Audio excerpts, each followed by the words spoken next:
I just think it's deeply regrettable that we would see national political leaders piling on Albertans and energy workers at a time of great trial for us. This is the opposite of leadership. Leaders should be seeking to bring us together, not to divide us. The Canadian energy industry has done more than any in modern Canadian history to create jobs and prosperity, to fund social programs and government services, and to unite Canadians with our equalization payments and transfers across the country, to which Alberta has contributed over $600 billion in recent decades, thanks largely to our energy resources.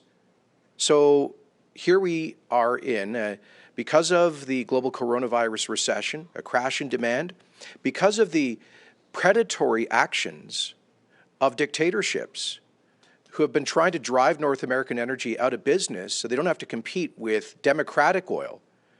They want to dominate the world with dictator oil.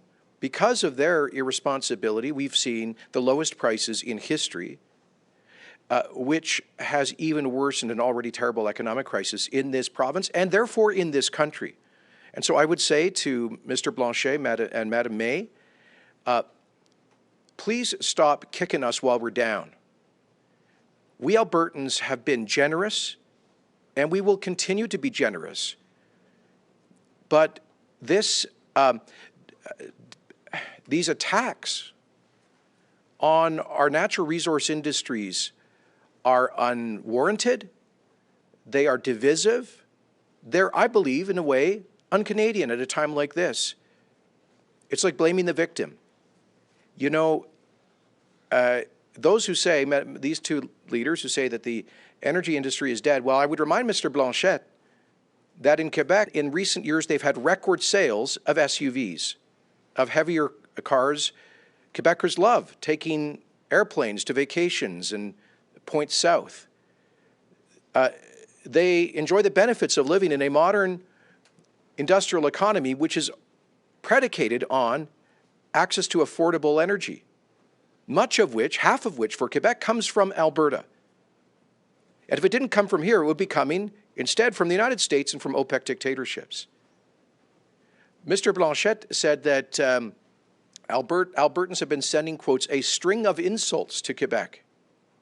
Nothing could be further from the truth. What we have sent instead is tens of billions of dollars of wealth generated by the hard work of Albertans, including tens of thousands of Quebecers who moved to this province to participate in our energy industry. Quebec receives $13 billion a year in equalization payments to pay for its health care right now during the pandemic. Most of that wealth comes from this province and the people who pay their federal taxes, for example, in the energy industry. So no, we don't send a, quote, string of insults to Quebecers. We send billions of dollars. We send solidarity. We send friendship. We send our sense of shared values and shared interests. Yes, and we also send energy that fuels the Quebec economy.